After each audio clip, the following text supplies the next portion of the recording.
Hi, I'm Matt, And I'm Jess. and I can't believe you haven't seen Amadeus. In keeping with our tradition, I have now. Well, there it is. Well, there it is.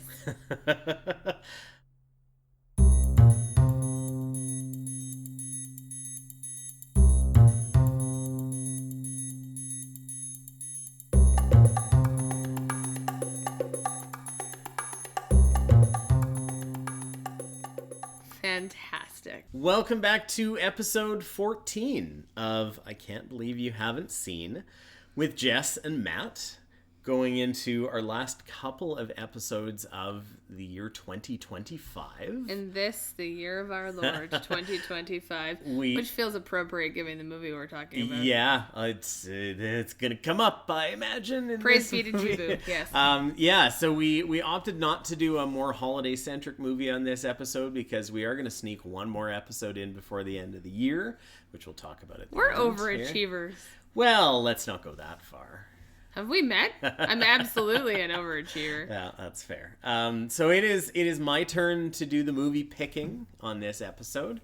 And I picked a movie that I have seen many times and hadn't seen in a number of years. This is the 1984 film Amadeus, which is a fictionalized film based on the life of Mozart, hence the name, Wolfgang Amadeus Mozart, using his middle name. It is based on a 1979 stage play by Peter Shaffer, I think is the way it's spelled Schaffer, but I think it's pronounced Shaffer. I think you are correct. And it is directed by Czech director who moved from Czechoslovakia to America, Miloš Forman. It's back when it was Czechoslovakia. Back when it was Czechoslovakia. If we don't talk about it, at some point I am going to bring up Czechoslovakia a little bit later on. Oh boy. But more to do with this movie specifically. But this film stars F. Murray Abraham, Tom Hulce, Elizabeth Berridge, Jeffrey Jones, and Roy Dotrice. Not the most star-studded cast in the world, but it sort of works well for this film, since they're casting it on basically all real people. Mozart, Antonio Salieri, Mozart's wife, Emperor Joseph II, Mozart's father. There's a lot of real people, so they did a very good job of casting people that could act the part and also really look the part. Yeah, it was really well done as far as that goes. We need to talk real quick about Elizabeth Berridge and how she looks like Carey Mulligan. Yeah, you asked me halfway through if that was Carey Mulligan, and I said, well, I don't think so. It was 1984. I feel we need to set the record straight. I did not ask you if it was Carey Mulligan. I said, who is this? Because it can't be Carey Mulligan. That's fair. Yeah. She wasn't born until 85. Born, yeah, she's a young. I'm not new to how time works. This film is one of the most winning and most nominated films at the Academy Awards ever. Interesting. It won 8 Oscars, had 11 nominations. It won for Best Picture, Best Director, Best Actor for F. Murray Abraham, Best Adapted Screenplay, which was actually done by Peter Shaffer and Miloš Forman together. That tracks, yeah. Best Art Direction, Best Costume Design, Best Sound, Best Makeup, and the 3 nominations it did not win for was Cinematography, which is a bit wild, but it was beat in both cinematography and editing by another very visual film called The Killing Fields, which I haven't seen, but is a war film and is apparently very beautiful. I can't believe you haven't seen The Killing Fields. I know. And also, the other nomination that didn't win was also for Best Actor for Tom Hulce. So both of the main male actors were nominated in the Best Actor category, which rarely happens. It's another one of those, right? Like when we look back to talking about Steel Magnolias as well. It's the you have so many great performances. What do you do here? I can get it. Yeah, and a lot of times that happens in supporting performances, way less so in acting performances. Didn't All About Eve, which we talked about. Oh, that one too. So it happens in all the movies we talk about, is what you're saying. Yeah. Okay, we got a theme going apparently. We like movies with good acting. Yes. Weird. A bit of context before going fully into it. The version we watched is the director's cut, which I'm sure is going to come up at some point. Oh yeah. It's longer than the original, obviously. It is about 20 minutes longer than the original cut. I've seen Amadeus many times. I hadn't seen the director's cut until this time around. I'm sure it will come up and we can discuss it later on, but that's the version we watched to go into this episode. Yeah, good context for everybody who's listening from home. It's 3 hours, the runtime. Longest movie we've done so far. Yep, and as I requested after watching this movie, the longest movie we will do. To be fair, I did give you some warning about it. That doesn't matter. Also, full disclosure for anybody who doesn't know me personally, I am neurodivergent. I have ADHD. Mm-hmm. I can pay attention to things, but 3 hours is a long time to ask me to watch a historical piece. It's true. Even one as engaging as this one, we'll get into the director's cut of it at some point in time. Yeah, I have questions. All right. So, as is tradition, you pick the movie, I get to lead this. However, fire away. Before I pick all of my themes I'd like to discuss. Do we have a recurring segment happening I was going to here? say, I'd like to reintroduce my favorite segment, Rapid Fire Thoughts about the movie we just watched with Jess. Are you ready? Do we need some intro music for this? We might have to at some point. I'm going to leave that to you. It's your decision. Okay, are you ready? Go ahead. Here comes some of them. Not all of them. Oh, what a threat. We're gonna eat everything. I said, okay, Augustus Gloop. Oh, cool. Now it's One Flew Over the Cuckoo's Nest. Mm-hmm. He looks pretty good for a man who stabbed himself in the neck. Oh, we got some daddy issues. Oh, boy. This prayer feels a little Faustian. What a miracle. His dad choked to death like Mama Cass on a sandwich.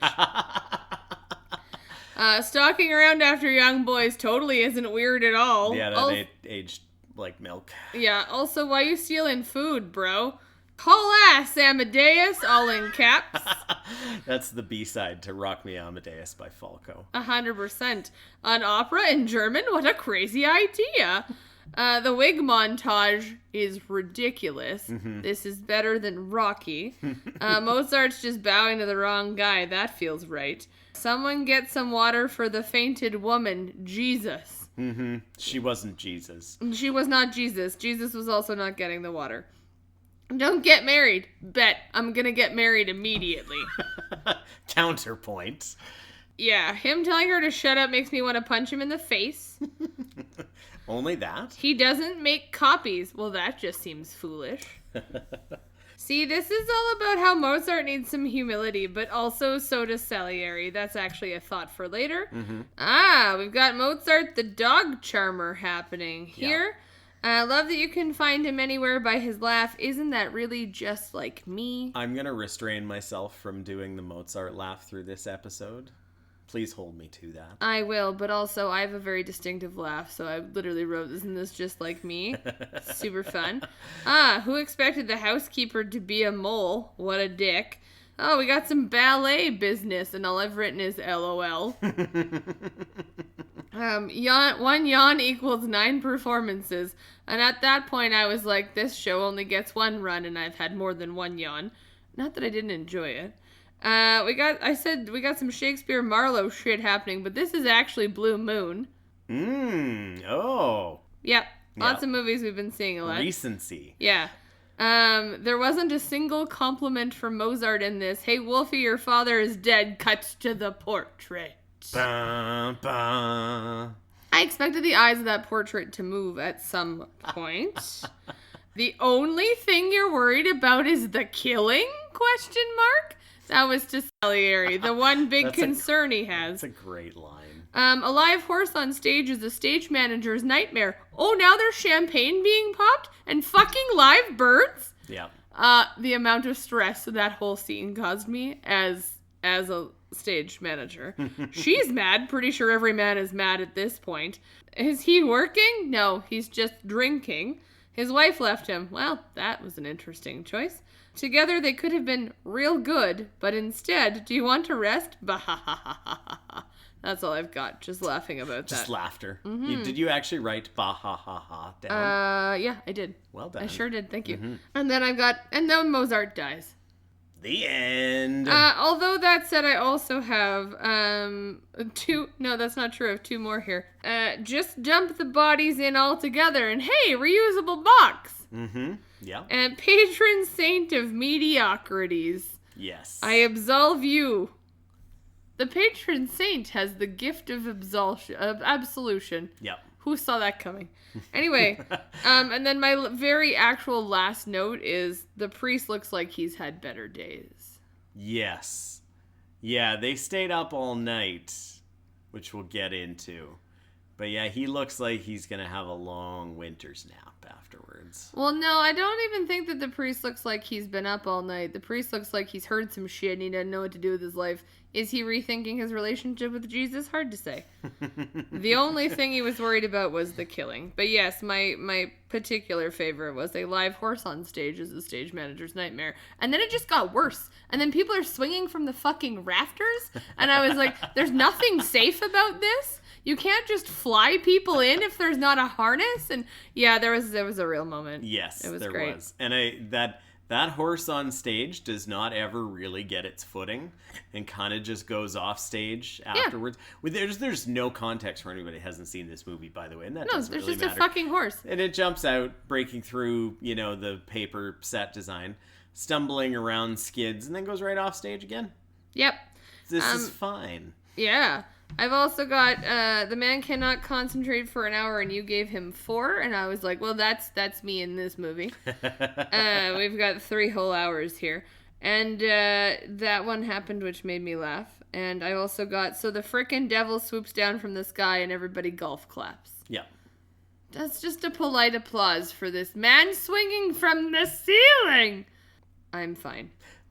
I'm now realizing this segment is the version that, when people do a YouTube video and they do a preview of the first, minute and just snippets all the way through. That's what this is. I like to give you fodder for things for the internet. Yeah. Preview of coming attractions. Indeed.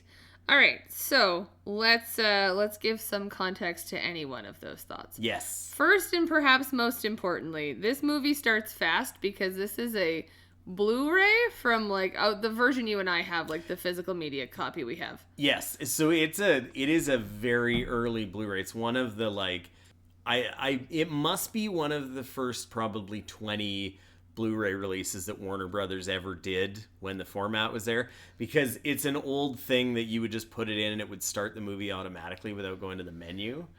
And yeah it just started, and I was not expecting that because when I got it, it was like, oh, director's cut. This must be a new thing. No, this was very, very new. So it was just very quickly into the orchestra hit. Straight up, it's just the movie. Yeah. You're like, oh, okay, cool.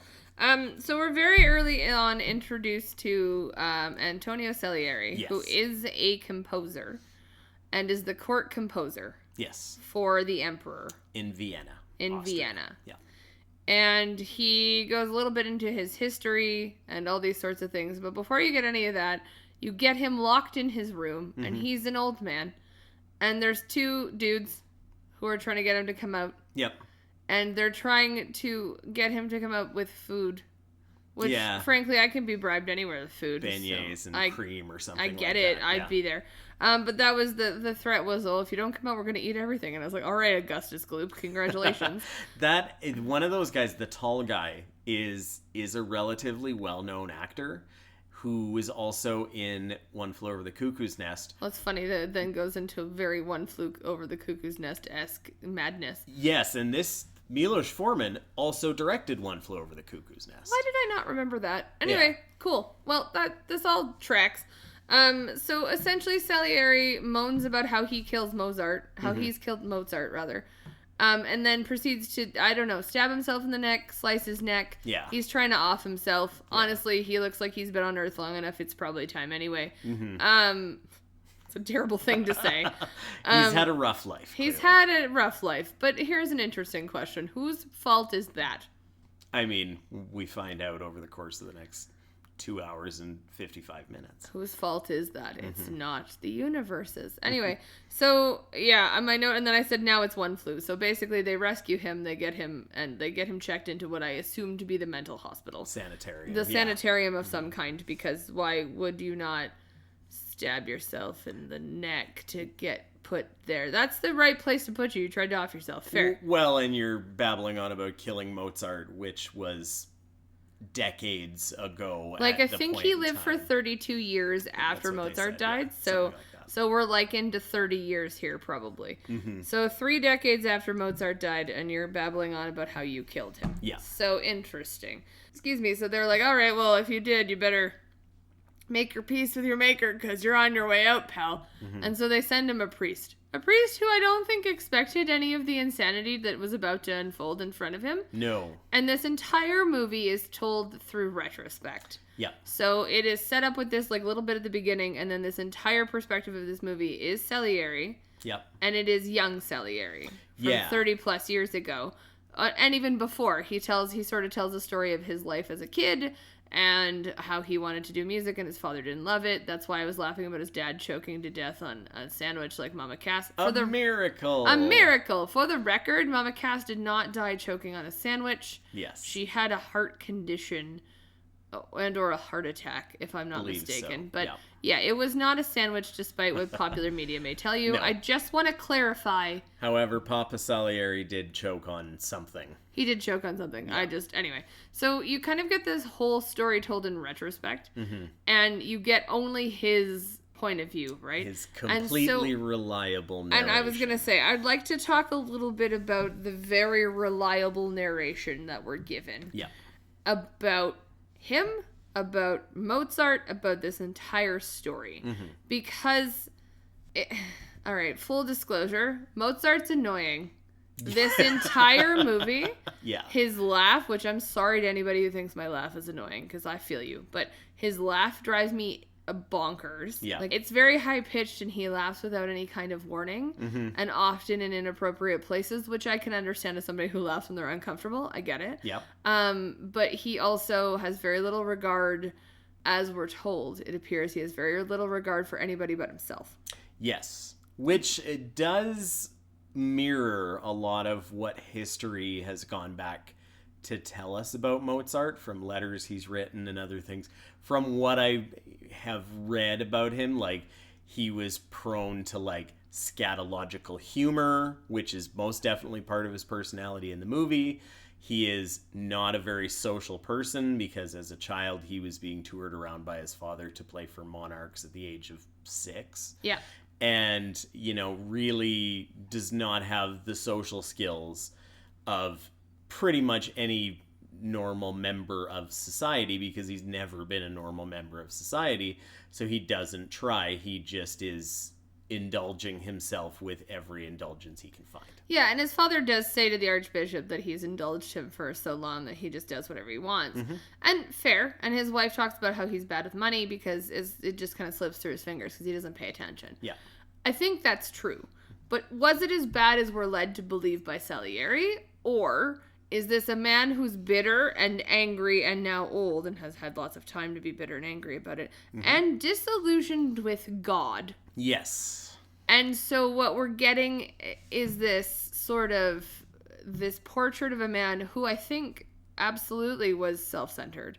I do think he was immature. I do think all those things are true, but was it as bad as Salieri is painting it out to be? Yeah, and there's a cultural aspect of it too, because Salieri is a famous composer, the court composer for the emperor, and also is Italian based on his last name. And what? The world of opera, even to this day, a lot of operas are written in Italian because that was the birthplace of opera.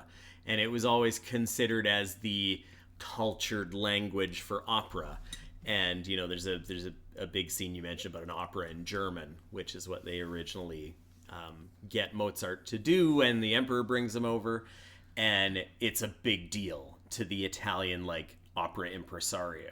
They're like, well, you can't have it in German. It's such a brutal language. And eventually the emperor says, let's do it in German. But that whole idea of, like, the group of Italian opera men looking down upon anyone that's not Italian in the music area or trying to get into opera was a very real cultural difference. Oh, we'll come back to that. I have a whole conversation about highbrow and lowbrow art, as anybody who's listened to this podcast before knows I love that. Yeah. However, I think what I kind of just want to, like, pick up on is, to start with, we're getting this entire movie from the perspective of somebody who already has a chip on his shoulder. Yes. And as a result, you get a little bit of a, not even a little bit, you get a lot of a bias about everybody that is portrayed in this movie. And it's interesting to see the people that he likes or feels that are on his side, the way that he portrays them versus the way he portrays everybody else. Because again, this is told through his lens. Yep. So we've got a man in the insane asylum, in the sanitarium, telling us a story about how he did kill Mozart, basically. Interesting. Yeah. I'm not going to go through and give us the whole play-by-play. A, this is a 3-hour-long movie. B, please watch it. It's actually a good movie, despite what my beginnings may have led you to believe. And C, there's a lot of interesting pieces. So the first thing I want to pick up on is masculinity, because that is a central tenet of this entire movie. Yes. From the beginning, when they're talking about Mozart's dad... it's sort of masculinity and father issues at the same time, I guess. But Mozart, Papa Mozart... Yeah. has young Wolfgang Amadeus around, parading around like a circus monkey, I think is the actual line. That's what Salieri's dad says. Do you want to be... Sure. Yeah. But the idea is that he has had this child performing, right? And to whose credit is that, right? You can't be like, oh, well, I mean, they talk about him being a prodigy, but who's getting the respect and the credit for that? It's not a 6-year-old, it's his father. Yeah. Papa Mozart was the original dance mom. Yeah, that's a good way of putting that. I like it. Also, lol, you've never watched an episode of Dance Moms. I mean, I know you understand the concept, but you should. One day we'll do a series. I can't believe you haven't seen this terrible reality show. It'll be great. But so we have that, and then you have, by contrast, you have Salieri, who's been told he's not allowed to like music, basically, and do something useful by his own father, right? And so it's the sort of the way that trajectory goes for like fathers and sons is set up so early. Yeah. And in contrast and sort of in the same vein in a way, because there is obviously there's father issues for Mozart because his dad shows up. Yeah. And I love that his dad shows up and says, we're not going to let this maid into our home. You didn't fucking pay for anything, bro. Fuck off. Yeah. Our home. No. Which says a lot here too. We'll come back to that in a second. But then his dad dies, and Mozart has to deal with that. But there's a bit of there's this weird relationship he has with his father. Salieri had a weird relationship with his father until he died, and he called it a miracle, quote unquote. And we'll talk about the religion here in a second. But there's also a bit of a father-paternal-esque relationship set up with Mozart and Salieri. Because Salieri is already the court composer, he's been doing it for a long time. He is older than Mozart by... Not a tremendous amount, but definitely older. Like, he might be 6 years older than Mozart. Yeah, enough of a chunk that he not only has the age and the wisdom, but he's clearly got the maturity over somebody who had the childhood that Mozart did and didn't mature, as we discussed. Absolutely, especially socially and amongst his peers. He knows how to behave, whereas Mozart does not. Exactly. So it has this sort of, it has the tenet of setting it up this way, that he makes himself appear to be this benevolent force and somebody who's a confidant and sort of a father figure to Mozart in his attempts to navigate this world of opera and music. And what do, right? So we have a whole scene where Salieri recommends him to tutor a pupil in a family that is, he knows darn well is not a very, like, not a well-behaved, I think uncouth is maybe the word we'd want here. Yeah. They have money, but they don't have a lot of manners. They don't fit into polite society necessarily. They have a bunch of dogs who bark their way through him trying to teach a daughter who has no sort of, like, musical talent at all. Yeah. Upper class, all upper, no class. There it is. Yeah, that's a good way of putting that. And it's just this, like, repeated situation of Mozart coming to Salieri for help. Or Mozart, or Mrs. Mozart, Frau Mozart, for example, coming for help and for support. And can you help us do this? Or I need to figure out how to do this. Or how do I get pupils? Or I'm running out of money. Can I borrow money? And Salieri being very two-faced in the sense of one side saying, yeah, absolutely, I'll help you. Or you're never going to be able to teach her music. It's fine because she's terrible and that's nothing you did would have helped that. And on the flip side of it, being bitter about the younger man's talent, being jealous of the younger man's talent, and also of his relationship with women and these sorts of things. So the sort of trope of masculinity throughout this play, or this movie, which is based on a play, is about the relationship of fathers and sons. Mm-hmm. I think that's a really central tenet, and if you want to take that to its fullest extent, we'll talk about religion and the idea of fathers and sons there as well, right? Like God the Father, and Salieri, after his own father dies, even before that, is putting his faith in God the Father, quote unquote. And feel how you want to feel about Christianity. That is the central tenet of it, is that God is the Lord, is our Father. Yeah, it's even in that point in European history, that was the religion. That was the religion. That was everyone's central tenet. Yes, we all believed in that. Mm-hmm. We didn't all believe in that, but that was what was happening at the time. And so this sort of relationship between fathers and sons, and this paternalistic, at its outset, appearing to be benevolent force, and what that can actually do to undo men, is a very interesting sort of narrative that runs through this movie without you always realizing it, especially when it comes to religion.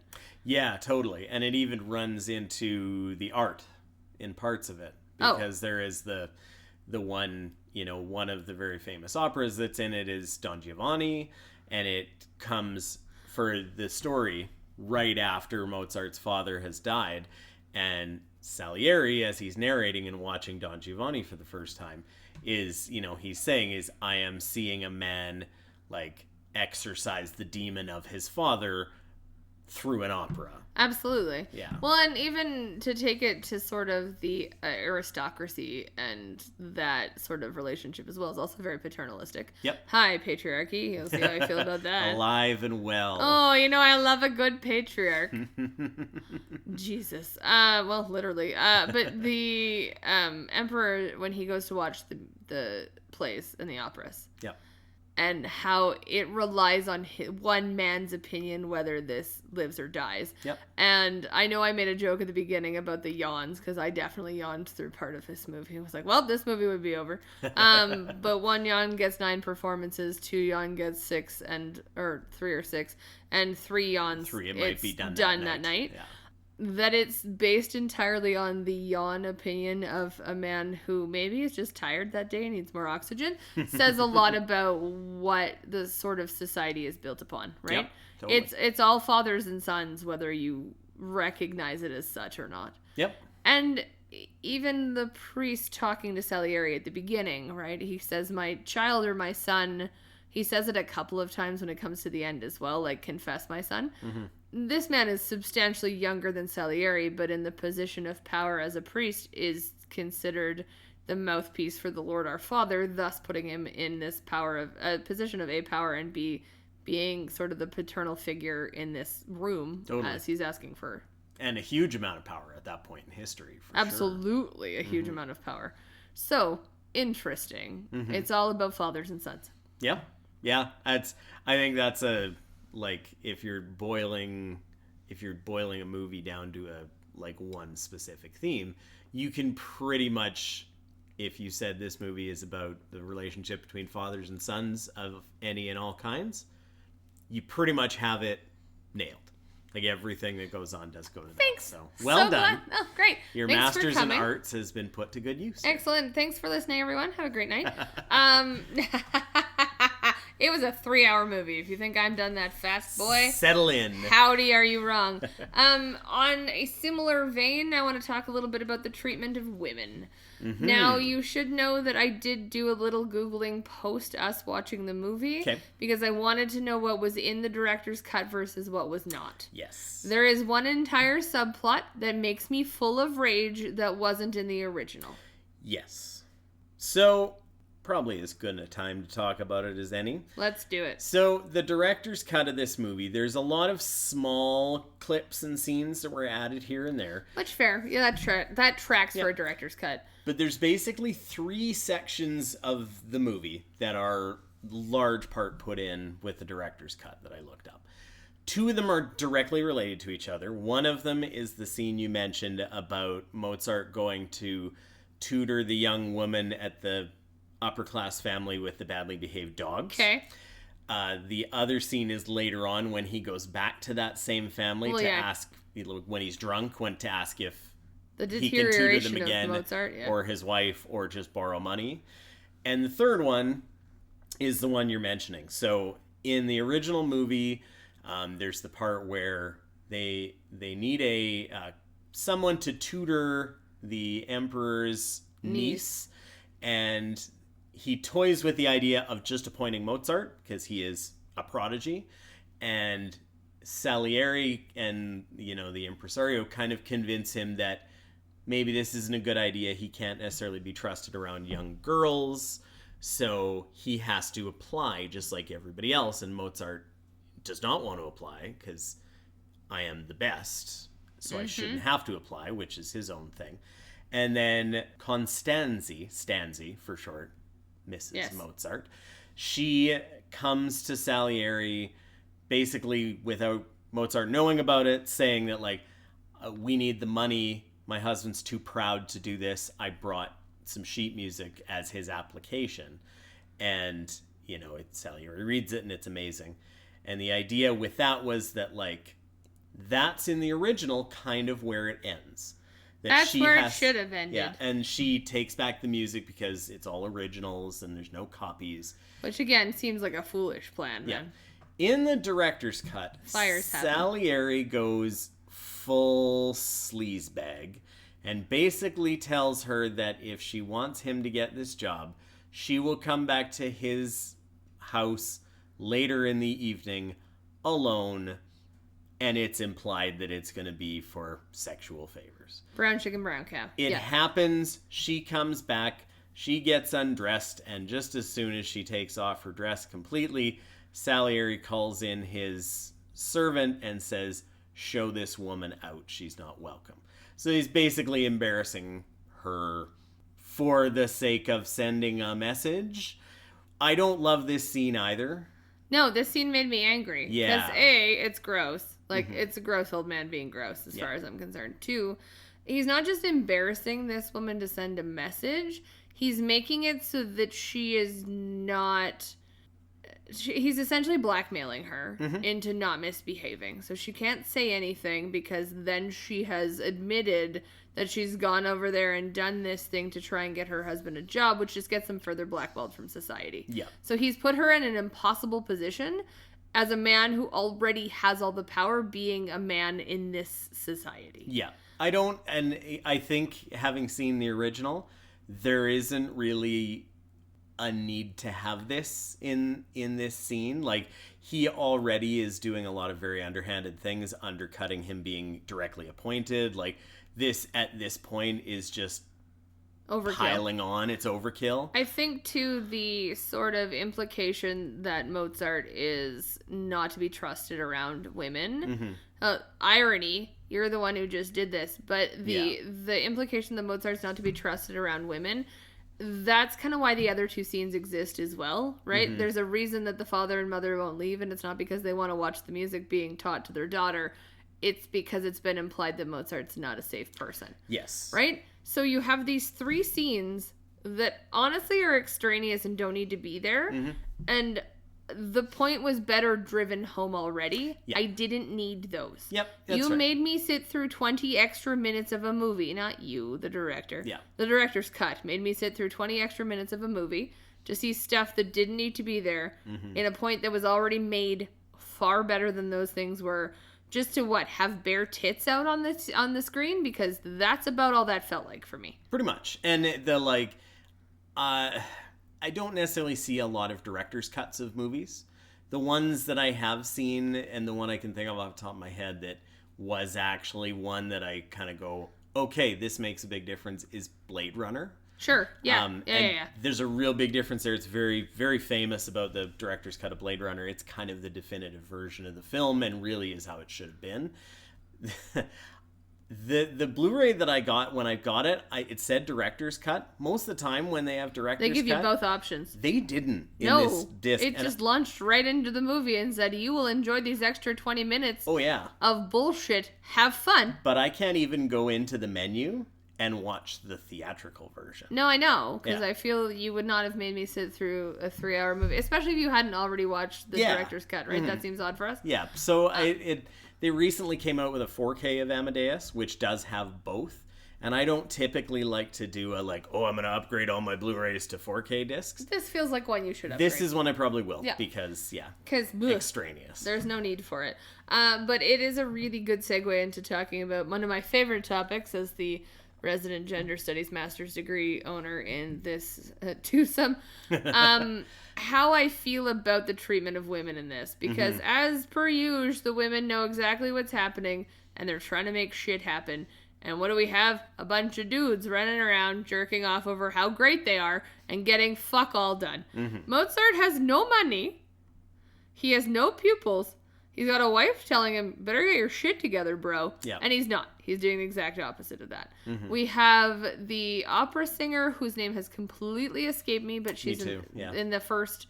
So she's like the famous opera singer for Salieri and obviously does others as well. But she is disappointed when she discovers that Mozart is married, but she just wants to sing. Like, she wants to be, she's kind of the grand dame of the opera as far as that goes at that point. Or at least that's the impression you're getting. And instead of talking about her talent, Salieri talks about how he's in love with her, but he won't touch women because Jesus, we'll come back to that in a second. But he then proceeds to, she has, expresses disappointment that Mozart is married, or about to be married, which, fair. And he determines that must mean, and I quote here, he's had her. So, one of the other additions from the director's cut does make it a little more explicit that that's probably the case, because they do the thing in her dressing room after the opera she's in. Sure. Where Mozart comes in and she's very clearly trying to insinuate to his wife that shows up that, hey, your husband and we're a thing, and so in the original it's not necessarily that way, but it's left to dangle that again our unreliable narrator jumps to that conclusion. Well, and that's the thing, right? Just because he's in love with her, so has that colored the story that we're getting? Absolutely. Because I don't know that Mozart is enough of a ladies' man to be able to do any of that stuff. I don't think he has his poop in a group enough to have been the Mozart that we're seeing. I don't know about real life Mozart. Maybe he was sticking his dick in everybody. I don't know what to tell you. But the Mozart who is immature enough to be making poop jokes and bowing to the wrong dudes and not knowing where his money goes and drinking and smoking all day, I don't feel like he's carousing with the women of the...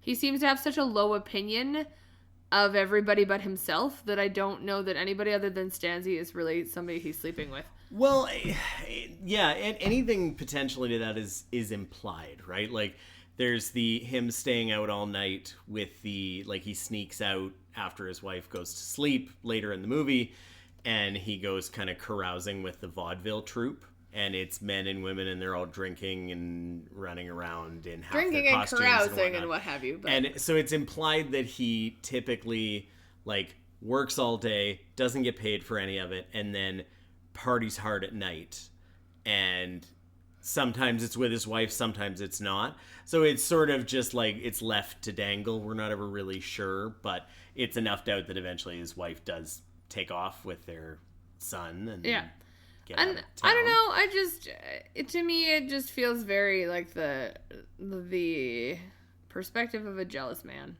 really. Yeah, and I guess the other part that's some context to it too is how the two of them meet. Yes, originally. And that's the other thing, is I'm going to come back to that here too, is that Salieri meets, quote unquote, Mozart, or learns who he is, because he snuck into the ballroom or the place where all the food is at Mozart's coming to play his music. Yep.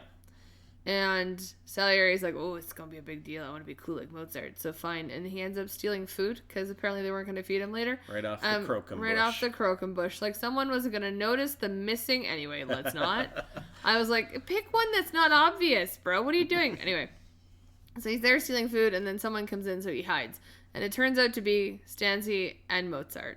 And Mozart is groping at her and pulling her under the tables and telling her he loves her, but then saying, eat my shit. Like, it's just this whole... Yeah. He calls her, what did we determine earlier?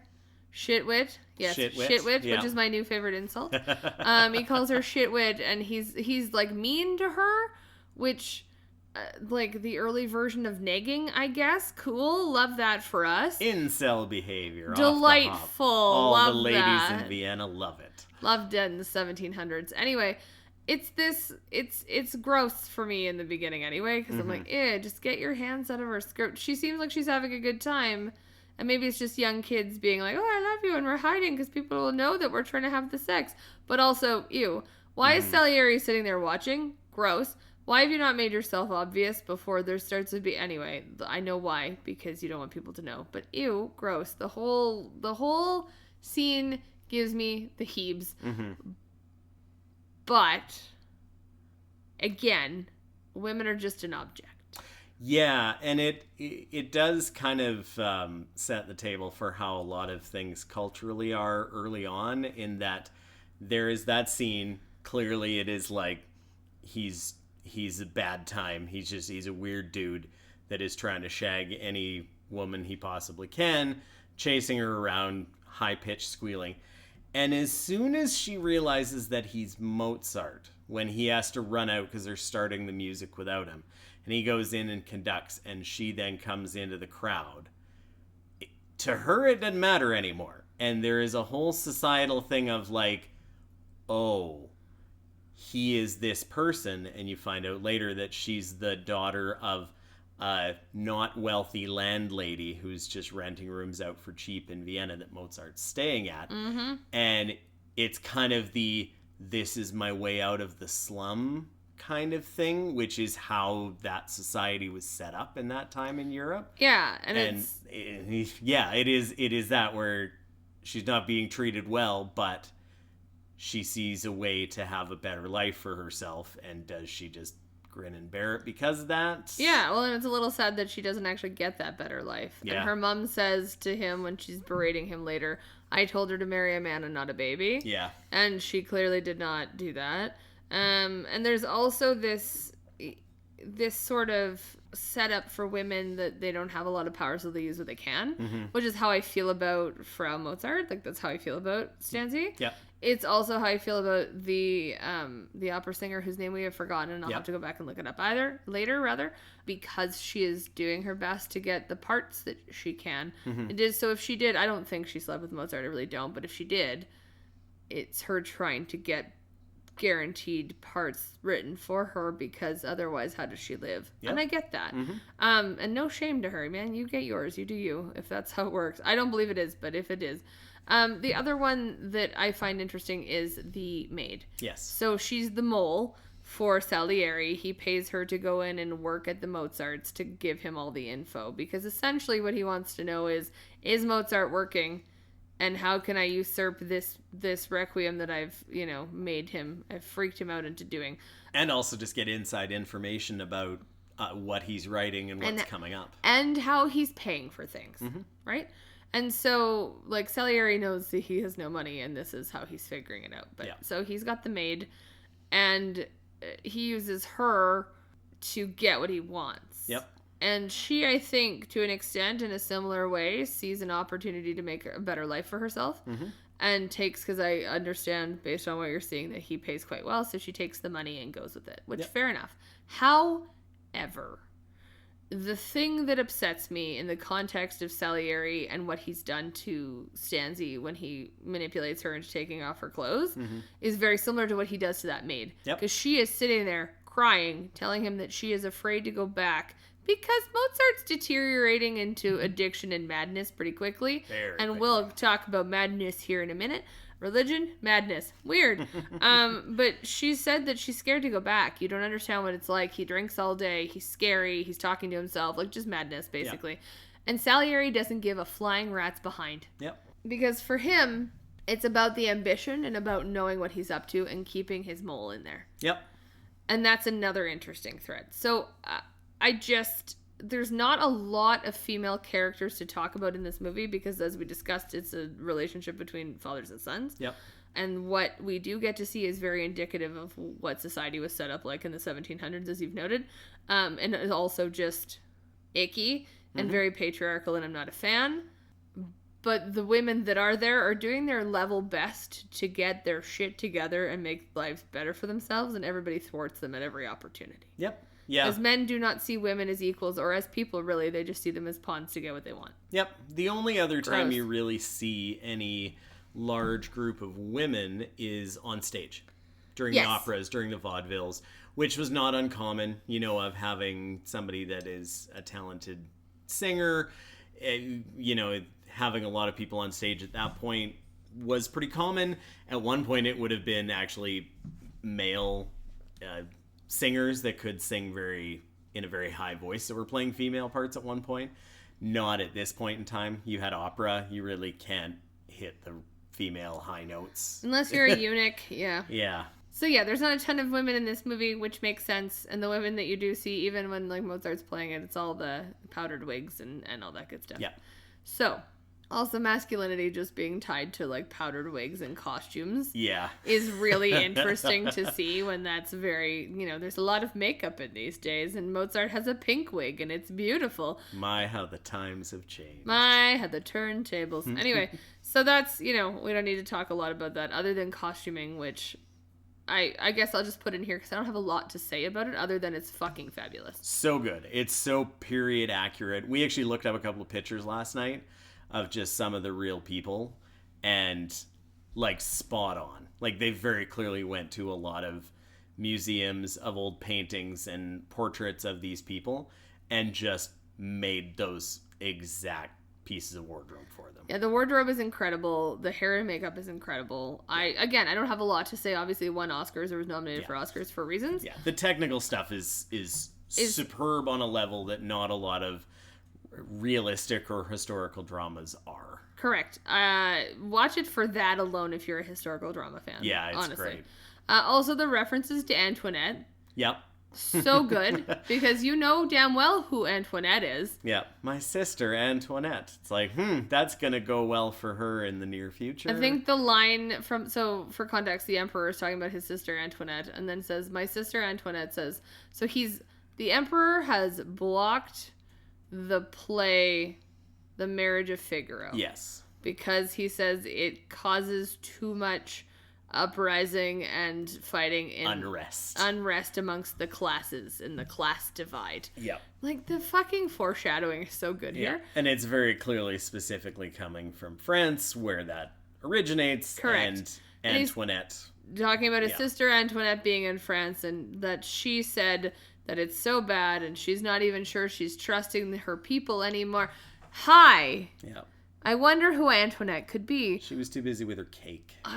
Jesus. And, like, there was a moment where I said to you, like, they cut to this, like, grandiose ballroom or whatever, and it's all gilded. It might have been the church when he's getting married, actually. It's very gilded. Yep. Mm-hmm. A lot of gold. And I had a flashback to when you and I went to Paris. Yeah. To France, and we went to Versailles. And there was a moment where we're walking up to the palace, and I said, I understand why they beheaded them. Yep. Hi, Antoinette. Good to see you. Yeah, so I mentioned about Czechoslovakia. They actually filmed this movie in 1983 in Prague. Interesting. In Soviet bloc Czechoslovakia, still under the USSR's thumb, basically. And Milos Forman, left because of all of the regime changes that were coming in, moved to America, distanced himself, basically was like, I probably will not go back there in my lifetime because of what's happening. But part of the reason they went back there, I guess, is because at that point, Prague was so untouched by, a lot of modernities at that point. There were still, he said, I watched in some of the special features, he said, basically all we had to do was put a few gas lamps on the street, and that was it. There was no billboards or advertising or signage or modern things. Interesting. It was just ornate old Europe that was still in Prague. And that church, I think, was probably just walked in and went, yep, we'll shoot here, get the costumes for everybody. Right. Yeah. So interesting to have that not be that long ago either, right? 1984 is, let's not do the math. 41 years ago. Yeah, there it is.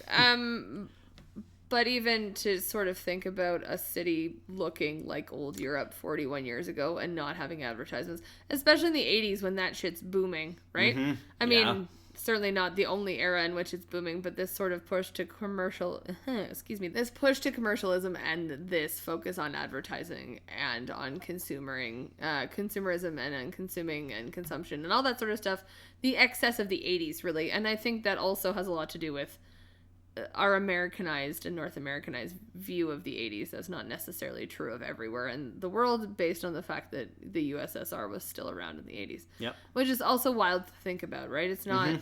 I have this distinct memory of being a child and having a marker that said made in Czechoslovakia and thinking how, like, crazy it was to spell Czechoslovakia, and now to think about it as Czechia and Slovakia, and it's good. I love that, there have been positive changes and some negative ones. We don't need to go into all of that. Not today anyway. But yeah, so the setting and the costumes and the makeup are phenomenal. Yeah. I understand. And the references to Antoinette is like, yep, I get it. I would have wanted to behead them as well. Yep. Yeah, absolutely.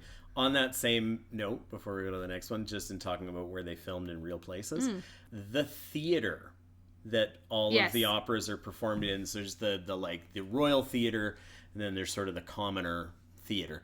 Those were both real theaters that still looked like that. Very they filmed cool. in. And in order to film there, I don't know if you picked up on how they lit it, but it was all candelabra chandeliers. Yes. That was how they lit it. And those places apparently were tinder boxes, so they had like firemen on set ready at a moment's notice if a candle went down. Oh, 100% those would have been tinder boxes. Meanwhile, they've got a fucking horse running across the stage.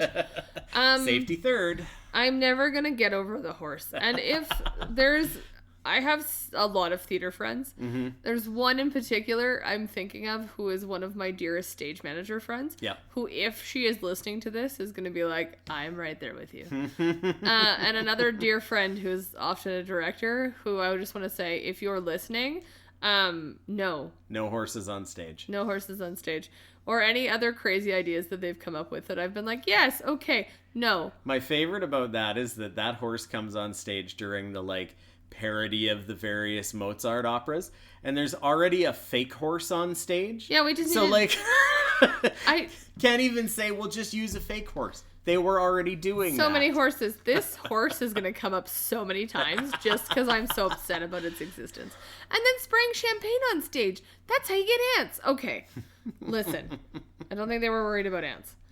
Let's move on. So we talked a lot about patriarchy, and I talked a lot about the treatment of women, which is not a surprise. It's one of the things I talk about most. Something we have not addressed a ton of in this podcast, this episode, sort of alluded to, but in the history of this podcast, is religion. And so for full disclosure, my credentials for talking about religion, street cred, I don't think that's what they'd call it, is that I was raised, fun sidebar, I was baptized in a Ukrainian Orthodox church, but also was raised attending Catholic school and Catholic mass from K to 12. Yeah. So I have a lot of experience with the church. I have a lot of experience with the church. I haven't necessarily kept up with it. I would not argue that I am a religious person. Yeah. We don't have to go into my whole theological discussion on how I feel about religion and or spirituality. That's a personal conversation that if you want to know, just reach out. You are much more, we'll call it versed in it than I am. Yes. So this whole setup of confession is really interesting to me because I suspect it's probably a holdover of what the time was like then. But every experience I've ever had of confession, you don't make eye contact with or identify yourself to the priest. Right. However, you do always refer to the priest as father. So as a kid, the priest that lived next to my grandparents, because of course my grandparents lived next to the Ukrainian Orthodox Church, his name was Father Martin. That's his first name. Well, we don't need the Ukrainian last name, but Father Martin. We never called him Mr. You never called him, sometimes you just called him Father. Yep. Same was true of the priests for the Catholic church that I attended. We had a deacon when I was in high school who would run masses. It's sort of always been ingrained in that patriarchal type of way. Yep. So when we talk about father figures, like the priests are meant to be the stand-in for God on earth. They're not meant to be the Lord himself, but they're meant to have a different relationship and a direct sort of line with him, They right? are the vessel. They're the vessel. The Pope is supposed to be much more like sort of one step removed, couple steps removed situation. Yeah. Whatever, fine. I'm not gonna go into a big theological discussion, but built into Christianity is the idea of fathers and sons, because the Lord is the Father and he sent his son Jesus, right? So we're talking about that. We talk about the priest being father. This all connects back to the father-son thing. But there is this narrative of benevolent God versus malevolent God, I guess. Yep. And sort of Old Testament, New Testament. Let's be real. Old Testament God, that he's striking you down. Smite. You will be smote. Get it together. New Testament God, and this is kind of where the son comes in, and it's a little more, Jesus loves you, this I know. And honestly, the teachings of Jesus are far more like, hey, we should love everybody. Not, let's pick and choose how we feel about particular Bible verses. Yeah. I'm not going to get political, but sweet God on high, does it upset me when people are like, don't like this one. And I'm like, okay, but also you're wearing fabrics that are made of 2 different kinds of material. So get out. I want to talk a little bit about how religion plays into who Salieri is, though. Yeah. So he has this fraught relationship with his father, who doesn't believe that his kid should play music. And I was like, interesting. There's interesting undertones there. Hi, I'm going to pick up on something. Are we surprised? Yeah. And then he decides, okay, well, I want to do this thing. My father won't let me. So what I'm going to do is pray to God. Yeah. And I'm going to tell God that I will give him all of my work, and I will be basically the model citizen and the model, member of the congregation. Keep my chastity. And I will keep my chastity and not touch women. Yeah. And in exchange for that, speak to me, or speak through me, God. Allow me to celebrate you and your divinity through music. Yeah. And give me the genius to be able to do that. And then the day after he prays, his dad chokes on the sandwich. It's not a sandwich. His dad chokes. I don't think sandwiches existed yet, or maybe just barely. But the point is, his dad chokes on whatever he's eating, and he dies. And it cuts to him at the funeral, and it cuts to Salieri at the funeral, young Salieri. And he describes his dad dying as a miracle. Yep. Because obviously, God is speaking to him, saying, hey, I killed your dad to keep in the one thing that was in your way from you achieving this greatness. Allow me to help you now. Here you go. Yeah. That theme comes up throughout the movie. Yeah. There are so many times that Salieri convinces himself that God is trying to teach him a lesson. He talks about Mozart being so much of a prodigy and so very talented that he writes music without any corrections, right? He only has one copy. There never seems to be a draft. It comes out of his head fully formed and he writes it. That's very, that's very much the picture of a genius. Yep. But to Salieri, it's not about Mozart's genius. It's that God has given him this genius. Yeah. And Mozart is flying in the face of God's plan by being this very vulgar, immature dude bro. The creature, I think he calls him the creature. I'm calling him a dude bro at this point. Because he is for much of this. Yeah. But he doesn't see reality for what it is, because he's couched his circumstances in religion. Yes. He's convinced himself that everything is part of God's plan. So anything that goes well for him is God smiling on him. Anything that goes poorly for him is because God is smiting him. No! Yeah, Salieri is probably the earliest version that I can think of conspiracy theory dude on the internet in the modern times. Oh my God, he's a red pill podcaster. He is a red pill podcaster. Because if you were to I'll just use a hypothetical. If you somehow believed that there was a government conspiracy related to the number 27, and you had some reason for it, throughout your entire life, anytime you saw the number 27, you would attach a meaning to it that has to do with this preconceived notion you have about whatever it is. That's exactly what he's doing, right? It's the I want to be a famous composer and my father won't let me, and when he dies by happenstance, that is God smiling on me and giving me the chance. And then the movie just cuts to him already famous, already the court composer, already one of the most well-known composers in Europe. So we don't see the work that went into it in the middle, but very clearly something about his religious belief said, oh, God's made it okay for me to do this now.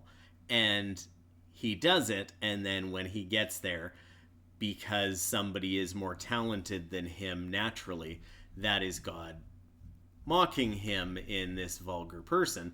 And it's just not. No, and I'm trying to find this specific line, and I'm not sure I wrote it down, but he does talk about, like, he does say something along the lines of, I knew that was God mocking me. Yeah. When Mozart does. And it's sort of later in the movie, so yeah. when Mozart's already not doing well in the sense of, like, his mental state. Yeah. Salieri's not been doing well in the sense of his mental state this entire time, and is talking about, like, oh, well, you know, it must be God mocking me. Yep. He also, interestingly, I mean, I was looking for my specific notes here.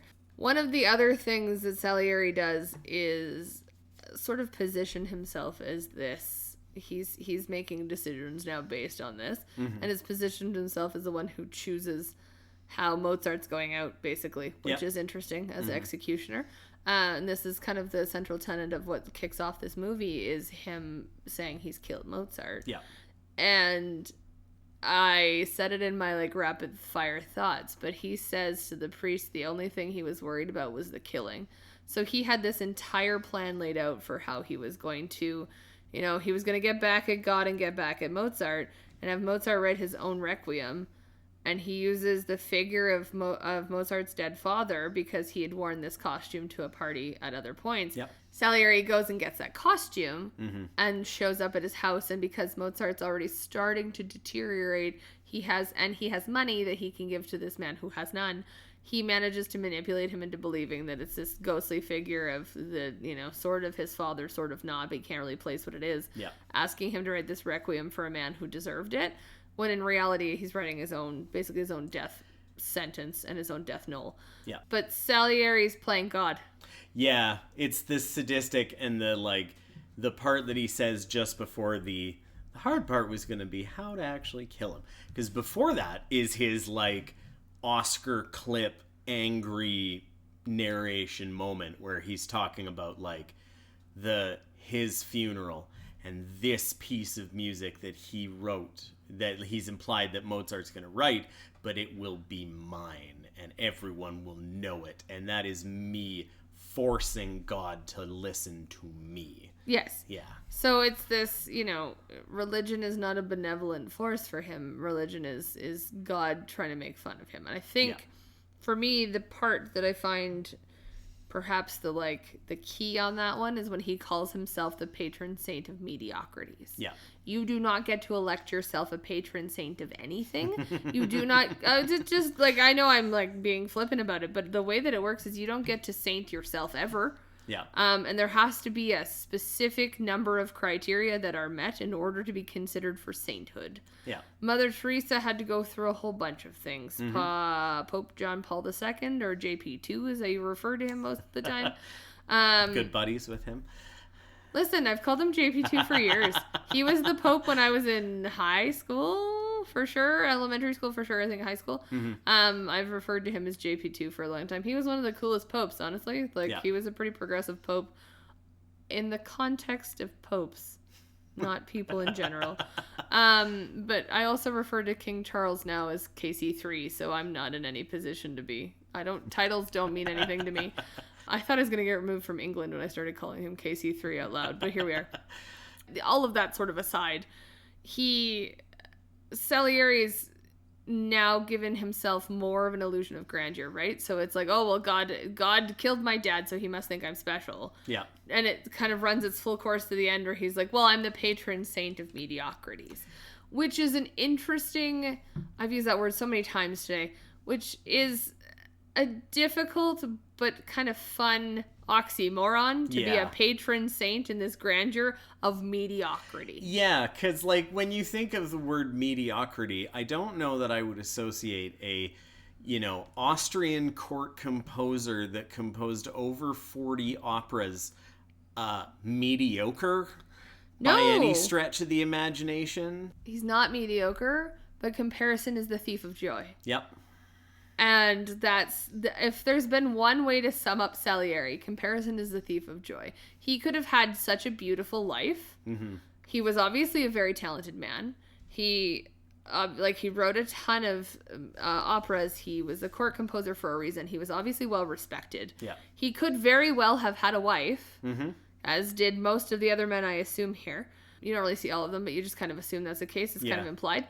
He could have had all of those things. Mm-hmm. And Mozart had a wife, so there's no reason for composers not to. Yep. But he chose not to, and he blamed it on other people. He did it to himself, and he's a self-fulfilling prophecy, because he was so busy comparing himself to somebody else that he didn't appreciate what he had. Yep.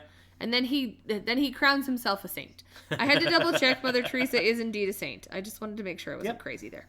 I had to double check my own Catholicism for a sec. Listen, we do our own research here. Oh, that sounds bad.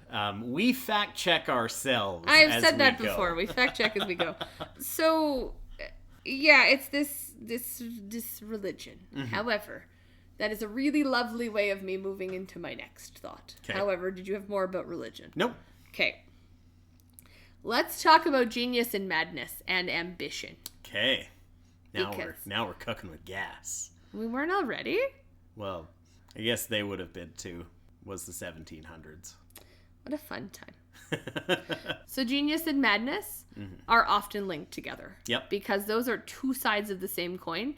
And if you're not careful, you go the Mozart Salieri route and you lose your fucking mind. Yep. In different ways, but they both do. Yeah. And it is blind ambition that drives Salieri mad. Mm-hmm.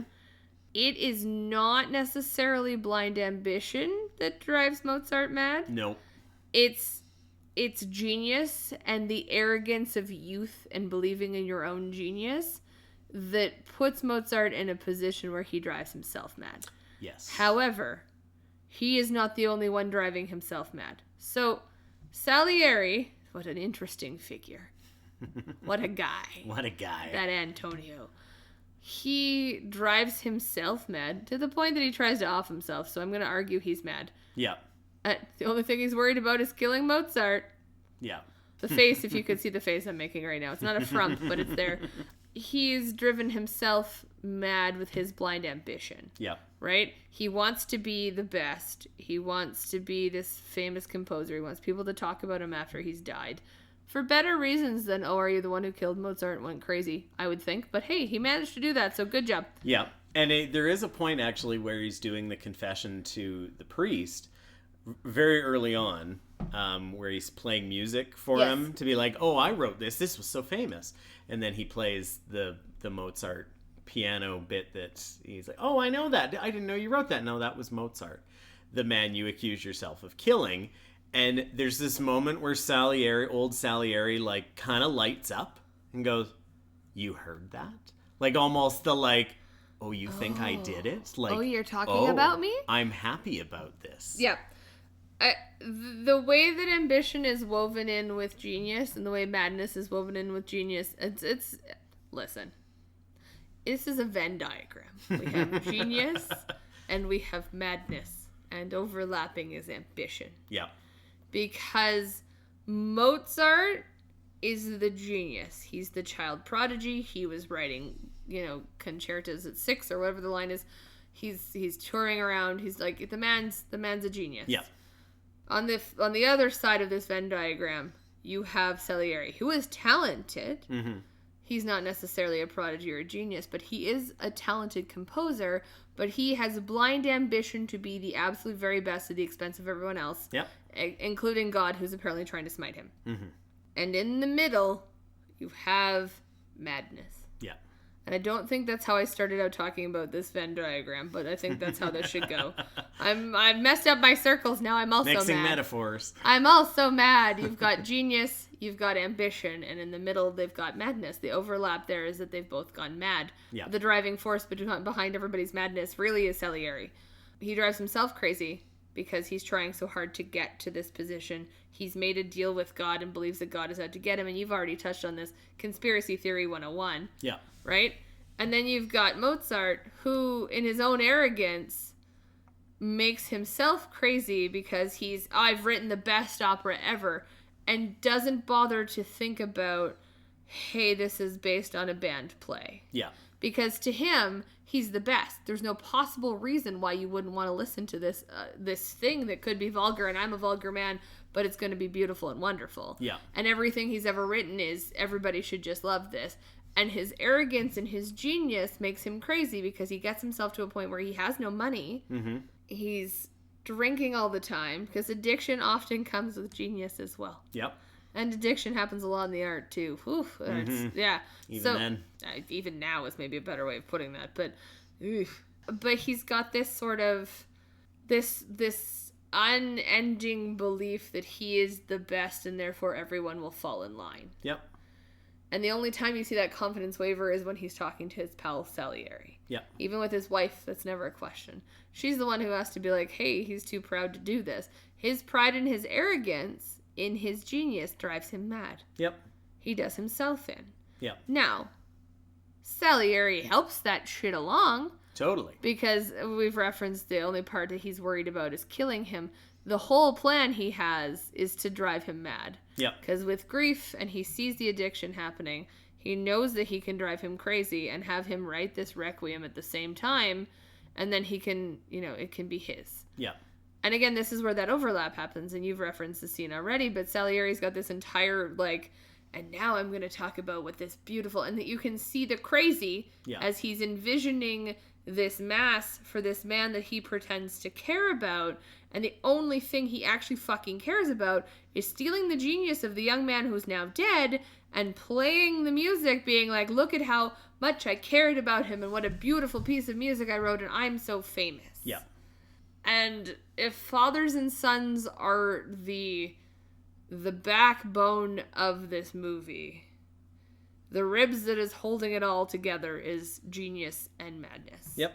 Yeah, and the madness part, madness is a good way to talk about it in terms of this movie for sure, because you have one character very clearly driving himself mad, and one person, doing himself in the long term because of an immoral decision that he's made and now is trying to repent or whatever Salieri's going for. I don't think he's repenting so much. He's just being like, I'm going to come meet you, God. Absolving himself, whatever it is. Well, he's absolving everybody, right? Because he's the patron saint of mediocrity. And you get absolution. And you get absolution. He's the Oprah of absolution. Yeah.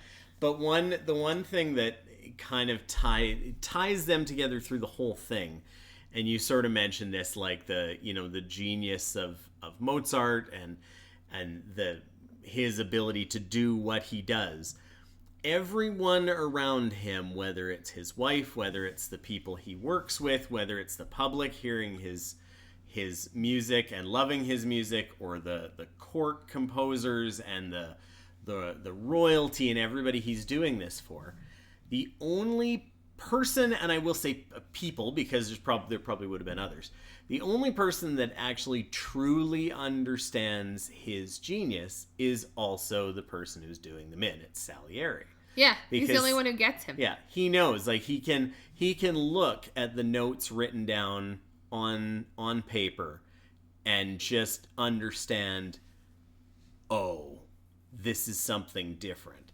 And it's almost like if you watch a movie where you get two people that used to be villains together. We just watched Kill Bill, the whole bloody affair in theaters. So good. It was so good, but there's so many parts of that where there's some relating between Uma Thurman and the other, of the Deadly Viper Squad, that all are murderous killers, cold-blooded killers. There's something that they can all relate to each other with, and it's like a knowing respect, even though they're trying to kill each other. And it's the same thing with this.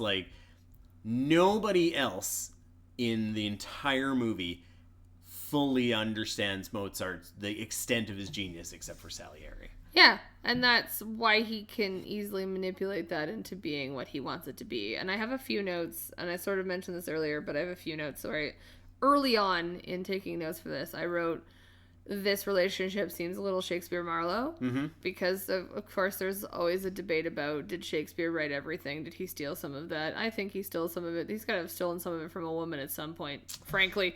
But did Marlowe write it? Whatever. And there's a lot of, if we're going to talk Marlowe, we can talk Faust. And for anybody who doesn't know Faust, it's this story of the doctor making a deal with the devil to sell his soul so that he can have greatness while he's alive, basically. Yes. And if that's not a little bit... So it's interesting the way that these sort of parallels play, where you can kind of see Shakespeare as the genius and Marlowe as being like genius 1A, right? Yeah. Mozart and Salieri. You've also got Salieri, who's kind of positioned as this very Faustian character in places, where he's made this deal with God and he's killed two of the men, arguably, who are the closest to him. Yep. Also, I said I was going to pick up on something earlier, and I'm just going to put it in here. The fact that he makes a vow of chastity. Is that because you didn't want to touch women, Salieri? Maybe. That's... Awful lot of wigs and flowing shirts. I mean, also, sexuality is very different in the 1700s. Very different, now. But anyway, this movie doesn't explore that, but a lot of other ones have. But I just thought it was funny a little bit. So it's like, oh, interesting that we made that. But again, it's a bit Faustian in his, like... Not a bit. It's quite Faustian in his, I've made this deal essentially with God as opposed to the devil, but it's a similar issue. And it comes, you see it in the Don Giovanni, you see it in Salieri's costume at the end with the two head, like, it's a very sort of devil Faustian relationship. 100% in a lot of ways. It is. Yeah. And then we talk a little bit about, I said earlier, Blue Moon. So this is another one of those, it reminds me of our episode with Ash, where she's like, go with me, these three movies are the same thing. Yeah. Blue Moon also has this sort of been usurped by the younger guy, essentially. Yep. Now, in this case, it's not for a partnership. It is in Blue Moon, it's not in this movie. But it is the same sort of idea of like a younger, more talented person, quote unquote, has replaced you, and how do you handle that? And the answer is not very well. Not tremendously good. The most upsetting part about, I think, this movie, when you kind of see it, and also Blue Moon, is if they had banded together, they could have been so good. Yep. And I have that note when we're looking at Mozart's death, because we're going to go from he's driven him mad now. Yep. And, okay, I have to talk a little bit about the performances. Salieri is played so very well. So good. But Mozart, holy shit, that man plays crazy so well. Yes. I have multiple notes where I'm like, watching you deteriorate is unsettling. Yeah, Tom Hulce is a really interesting actor because he really didn't do anything at this level before or since. He still acts a little bit. He does a lot more TV stuff now. But, like, this is his magnum opus. F. Murray Abraham has gone on to do quite a bit of a variety of stuff. Tom Hulce didn't, but, like, he nailed this so perfectly that he maybe wasn't ever going to reach that again. He's phenomenal. Yeah. They both are.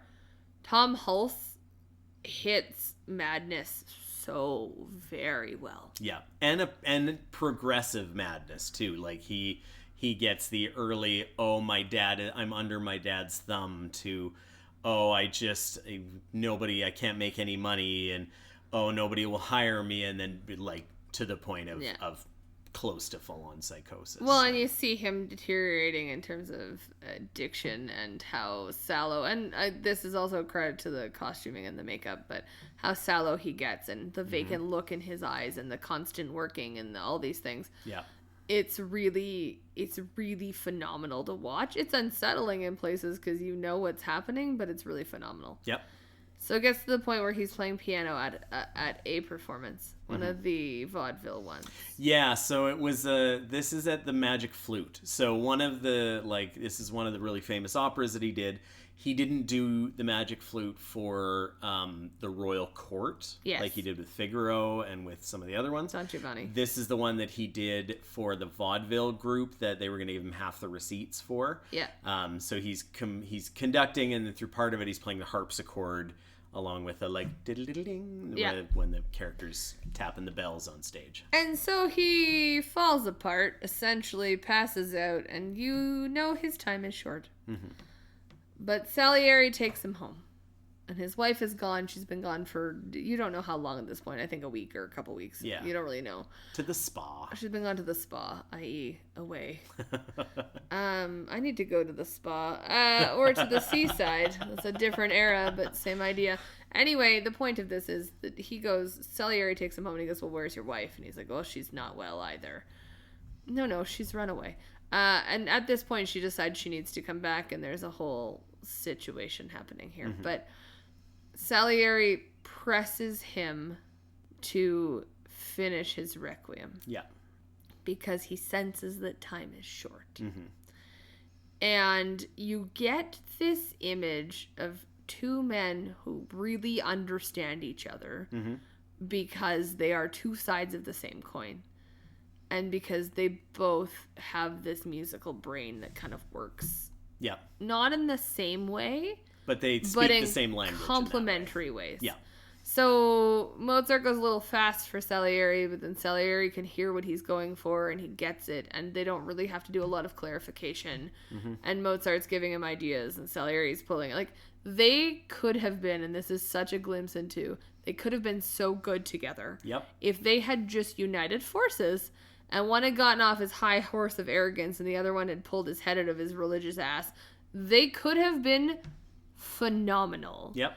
Like, what art has the world been robbed of? Because two dudes were being dudes. Yeah. And there's an allusion to that moment really early in the film when they first bring Mozart to the Emperor's palace to meet because they want to commission an opera from him. And Salieri wants to write a march of welcome for him. Mm-hmm. And so he brings it in and he's like, oh, I've written this march of welcome, just trifle, I'll play it when he comes in. And the Emperor, who is a musician, in quotation marks, the man had no ear at all. Yep. And he wants to play it, like, after seeing it the first time. So he doesn't do bad as far as you could go. But he plays this piece of music. Mozart comes in, they have that awkward conversation, and then he offers the sheet music to him. Would you like to keep this? And Mozart says, don't worry about it, Your Excellency, it's in my head already. And then he jumps onto the harpsichord, plays it, note perfect, beat perfect, all of the staccato note, all of these different things. And then earlier there's a conversation about, I composed some riffs on a melody of yours before. It was a funny little tune, but it yielded some good results. And immediately after he plays it the first time, you're supposed to play it through a second time. And Mozart starts going off with it. Yeah, he starts riffing. Instead of it being da da da da da da da, it's now da da da da da da da da da, and he just is spiraling, and it's just his creative genius going at all cylinders. And he actually even corrects part of it where he's like, this part doesn't really work. What if we did this? What if I did this? Yeah. And then by the end of it, he's done this huge thing, and everybody in the other room is listening in. He's like, oh my God. And Salieri's been fully embarrassed, even though that wasn't the intention that Mozart had. So that when they come back to the end, he's now fully experiencing this, what his genius is, and it's all in his head. He just needs somebody to write it down. And it reminds me, I was actually thinking about this last night after watching it. It's all of what they're doing. There is nothing more boring sounding than if you were a screenwriter to write a scene about two expert composers composing music together. There is nothing interesting sounding about that at all. True. And it reminds me of that scene in Moneyball when Billy Bean sits down with all of his scouts and Jonah Hill's character, the new mathematician guy. Yes. And all they're doing is talking about on-base percentage. And nobody that isn't a baseball fan already has any fucking clue what they're talking about. And those of us who are baseball fans. There's a couple of big baseball fans. Hi. Here. One, yeah. You're a real big baseball fan, so you knew exactly what was going on. Yes, but for anybody, I can't remember who I watched that movie with, but it was not necessarily a baseball fan. You'll still get as much out of it because they've made it an interesting scene. Yeah, you get it. They're throwing numbers around, and it's like, what does he do? Gets on base. So we do this, and it's like flying in the convention of everything they're doing. It's the same thing here. Like they're talking about staccato notes, and what's the time? Oh, it's common time. Oh, it's da da da, da. And it's you just. But the other thing that makes the scene really, really great is that the music plays in both of their minds as they're writing it. And I do want to talk a little bit about that sort of vehicle that happens throughout this. I'll talk about the music in a second, but it is really fascinating. But it's just disappointing because, dudes, get out of your own way. What a male thing to do. What could have been. What a bro thing to do. I need to be the best. Like, if we just work together. Honestly, worse could have been avoided. Anyway, the point of that for me is watching this sort of... You get it from Salieri's perspective, this entire story, but as the viewer now, you kind of get this a bit of a letdown, right? You know Mozart's on his way out. Like, there's no way you're recovering from looking like hell the way he did. Yeah. Literal hell. And Salieri is going to live with the fact that he helped drive this man to madness. I don't believe that Salieri is the reason he's mad. I don't. I think having no money and having free access to wine and having no boundaries certainly helped. Probably would have been that way eventually. I think so. I think he sped up the process, but I think that was kind of always happening. But it's disappointing to see these two geniuses, essentially, well, one genius and one incredibly talented man at work. Knowing that if they had put the effort in to work together, that they could have been even greater. Maybe Salieri could have edited his things. The ones that had too many notes. Too many notes. Just tell me which ones and I'll take them out. Well. But I can't take any notes out. They all need to be there. And that, I think, is also a testament to Mozart's I'm so great and nobody could ever. Yeah. Because, again, I have a note somewhere in here. Tailor to your audience. Like, read the room, bro. You're being paid by the emperor and he says he wants fewer notes. You may hate that. But sometimes you have to do that if you want to make money. And that is capitalism, and you know how I feel about it. Capitalism, maybe not. That is arts patronage. Oh, arts patronage is just how I feel about capitalism right now. Yeah, like fair. Arts patronage does not exist in our current day. No. But if we're going to, like, comparatively, same idea, right? Like you do. And again... I don't necessarily love that. I think you should do the art that you need to do, that your soul calls out for you to do as an artist, like the things that I feel like I have to write. Yeah. Also, fun story, just before this, I was fighting with a poem I'm trying to finish, so I may have particular feelings about art, but yeah, Mozart, at some point you have to kind of let it go, bro. Yeah. Anyway, there is a moment in the death of Mozart that I also there's two sort of things that happen here. One, Mozart says, "Oh, Salieri, I thought you did not care for me or my work, and I've written bingo, Wolfie buddy." And I don't think it's that Salieri doesn't care for his work, or even necessarily not that he doesn't care for Mozart. He's jealous of the genius, and that has driven him his own kind of religious mad. Totally. He's like, he says early on, Mozart was his idol, and even when he was undermining him so that he only did 9 performances of Don Giovanni, he went to every performance because he knew how great they were. Well, and he says, thank you so much for attending my opera. None of my other colleagues did. And also, I'll come back to that in a second. He's always admired Mozart. He admires his work. But I was like, I didn't think you cared for me or my bingo. He doesn't care for you. He does, but he doesn't.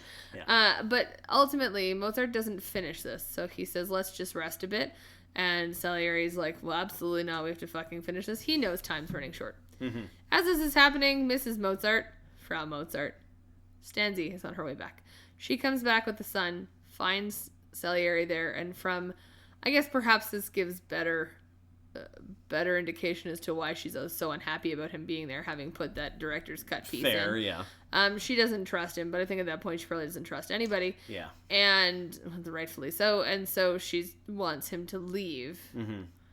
She takes the Requiem that is unfinished, puts it into a cabinet, and locks it. So Salieri cannot get his hands on it. And then she says, I want you to leave. And he says, well, I will respect your husband's wishes. He wanted me to stay. Oh, and that just like a dude did not listen to a woman saying, get out, respect my wishes. How fucking irritating. Patriarchy. I fucking hate it. But as they're fighting about this, Wolfgang takes the short trip on the river Styx and gets the fuck out. Yeah. And he dies. What a beautiful description. Yeah. I write poetry also, friends. Check me out sometimes. Anyway, yeah. So Mozart dies while this conversation is happening. Salieri never gets his hands on that Requiem again. No. So his big plot and his genius, quote unquote, move of I'm going to do this and I'm going to get what I want and I'm going to play this great big piece of music never happens. Yeah. That Requiem never gets finished. It actually does, but we can talk about that. It's outside of the movie. As far as we know in this movie, yeah. The Requiem never gets finished. You don't see Mozart's funeral because he doesn't get one. They don't get one. That was pretty common at that point. Yeah. Like the public grave, the... Yeah, let's reuse this box. Which... very very green. Economics. But the sort of, the driving force that has been the thing that has driven... The driving force that has made Salieri expedite the process of driving Mozart mad is no more. It ultimately amounts to nothing. Yeah. So you've done this for nothing. Yeah. And you feel a little bad for him in a moment where you're like, you just watched your whole plan fall to shit. But in the next breath, you're like, well, no, get fucked. So there's one more sort of thing here because he talks about, and I think this is a good segue, he's talking about this Requiem being this really big, it's going to be this incredible piece and like this, the art of this. And Salieri is always about honoring God and speaking through the instrument and how could God have picked Mozart to be this genius? Because highbrow, lowbrow. Yeah. So Mozart is this genius who's supposed to be making all this amazing art, but then he's also this vulgar asshole. I would argue so is Salieri. He just hides it better. Yeah. But also this idea of him making this beautiful piece of art and how he's going to be such an artist. And then he writes an opera for the vaudeville. And the only one who comes, as we've just talked about, is Salieri. And he does say, you're the only of my colleagues who attended this. Because to everybody else, it's too lowbrow. Yeah. And writing an opera in German is too brutal. And frankly, it seems too lowbrow. Yeah. Because high art should be Italian and it should be about love and beautiful and all these things. And art's not always beautiful. It can't be. That's how this works. There's beauty in the madness, but it can't always be beautiful. This conversation that we've had in other episodes and in our whole life together about highbrow and lowbrow and how that fucking pisses me off. Yep. It's the same thing here. It's this idea that like the commoners go to the vaudeville and he could have made and did in fact make money from vaudeville, but this lowbrow art and how some people cannot deign themselves to go attend it, even if it actually is really incredibly done work. Yep. Because how dare you? So it's, Salieri sees the genius in all forms that he takes. Yeah. And nobody else does. And again, you're right. I think it's that he understands him. But there is a little bit of this, and it's maybe a good allusion to the Marriage of Figaro and this class issue that seems to be discussed and will eventually lead to, I don't know, a revolution maybe? Yes. I think there might be a revolution sizable one coming somewhere along. It's not going to be televised either. Well, no, not at that point. No, but it actually, in watching it this time around, that actually really stood out to me in this one because it's always been there. Time. Yeah. Yay! But it obviously the class divide that's going on, and at that point in time, obviously arts patronage was a thing for nobility, and before he was doing operas for the emperor, he was doing music for the archbishop in Vienna. Like, was all about the nobility that had money to pay an artist, whether it was a court composer or a musician or a painter. Same thing. There's many painters that had this like, oh, they were the court painter, or they painted Michelangelo painted the Sistine Chapel, for example. Whereas a lot of them weren't noble, a lot of them weren't rich, weren't wealthy, and didn't really get down with the wealthy upper class. And that's where you get the subversions of stuff, people like Da Vinci, and there was all these subversions. Are you talking about Madonna by any Madonna chance? on the Rocks, Yeah. And many others in Da Vinci's I know, case, it's just the Madonna on the Rocks is like one of your personal favorites. that was That's why really I like fun. to bring that up. Yeah, and when we were on our honeymoon, we went to both the British Museum, the National Gallery. We did go to the London. British Museum too, but that's not where this was. So the National Gallery, which one of the versions of Madonna on the Rocks is at, and then within a week we went to Paris to the Louvre, where the other one was, and I geeked out the first time, being like, there's two different versions of this painting, and I showed you the two of them, then we saw the second one, and I was like, well, that was unplanned, this is really cool. But But that's subversion built into art. Yeah. Yeah. But the whole idea of these operas that Mozart is doing for the royal court, the first one is in German and is set in a brothel. And I looked it up. It's I think it's called The Abduction of the Semiglio, which is not a super famous one like some of his other ones are, but it's in a lowbrow setting. And he has to convince them that no, this is about proper German values of love, which the Italians mock because Italy knows nothing of love. I mean, given that Italy was run by the church at that point, probably not. But, fine. But then a lot of the other ones he does do are Don Giovanni, which is incredibly dark, incredibly it goes to where it does as a story.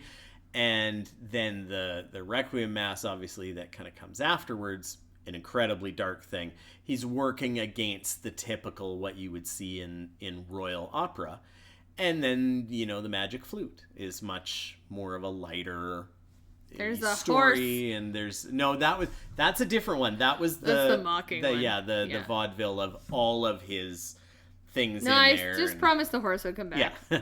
But he has probably this push and pull of these friends he's made in vaudeville that the people are going to see, and the royalty with the money that will pay him for a good, decent, highbrow opera, and The Marriage of Figaro being the other one that it's well, this is banned, this causes unrest, but this is amazing and I want to do this. So he was trying to shoehorn this into what he was doing as someone who is a commoner, a small town person that didn't get down with all of this snobbery.